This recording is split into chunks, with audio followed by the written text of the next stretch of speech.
To the right, first row.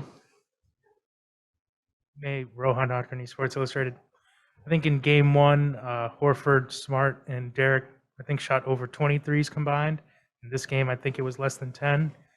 I was just wondering, did you feel like that was a result of them doing something defensively, your offense not executing the way it was? I mean, I think overall the three-point attempts were down. What do you think the reason for that difference was? I think we got as much penetration to the paint. They switched a few more things and then turned the ball over.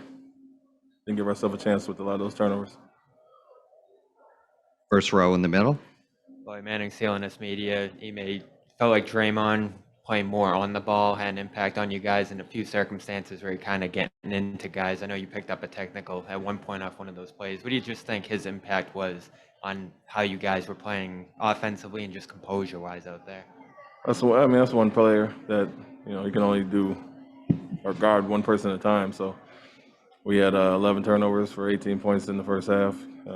They had 9 steals, so playing in the crowd way too much. I mean, he's going to switch matchups a lot of times and try to impact the ball defensively especially, but we weren't strong with the ball overall, so it wasn't just him. It was, of course, he's going to come out and try to set the tone, but I think we weren't strong with the ball a lot, searching for fouls instead of going up and making plays, especially with their lack of rim protection. So for us, that was a little disappointing to give up 33 points off of 19 turnovers, and that's kind of been a constant theme in the playoffs. When that happens, we're in trouble. We'll go to the middle, Gary Washburn. Ime, you guys didn't play great in the first half, but down 2. How disappointing is it when the same third quarter issues happen? And 3, you guys were so careless with the ball. It just seemed like you guys were doing too much, and they took full advantage. I mean, how can you guys play such a drastically different game than you did in game 1?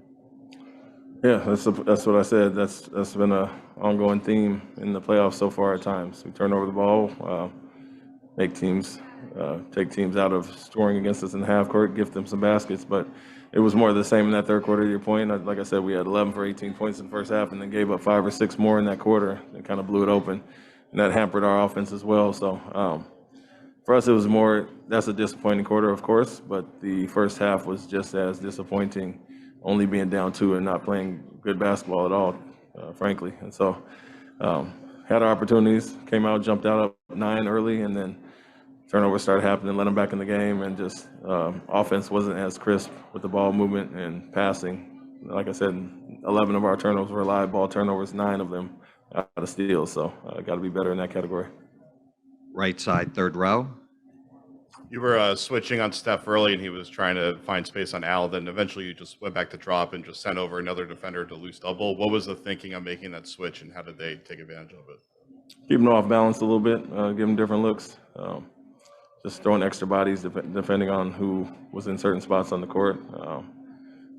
He's good depending on who he's in the pick and roll with. Of course, him and Green have good chemistry there and letting Green make plays, so we were choosing who we wanted to double team off of, who we wanted to switch off of, and who play more of a traditional coverage. So just some things to keep him off balance. Left side, second row. Matt Votor, Mass Live. Ime, were you surprised that there was no technicals or even double technicals with the Draymond and Jalen dust up there? And you feel like that Jalen, who looked like he was pretty hot after that might have taken him out of a pretty good rhythm that he had going offensively earlier? No, I was not surprised. There was a double technical not called. Not surprised at all due to the circumstances. But Jalen, no, I think he got some fouls early in the game, and that kind of took him out of rhythm more so than that specific play. He got the 2 early fouls when he was really going early and slowed him down a little bit there. On the right side, Mark Murphy, fourth row. Hi, May. In addition to the turnovers, they just came out with another really strong third quarter. You guys gave up 2 really big runs there. What did you talk to these guys about at halftime in terms of being ready for that run that Golden State was going to come through with? Yeah, that we didn't play a great first half at all, and we were down 2, and gave away a lot of opportunities. And instead of tightening up in that area, we did more of the same. And those turnovers and poor offense contributed to their runs. And so, team that scores as well as they do, we don't need to help them out in that category. Left side, first row. Abby Chin, NBC Sports Boston. Ime, what happened on the tech? It felt like more of a culmination than that one play in that one moment. I just let them know how I felt throughout the game in a demonstrative way, on purpose, to get a technical. 2 more questions. Back to Gary.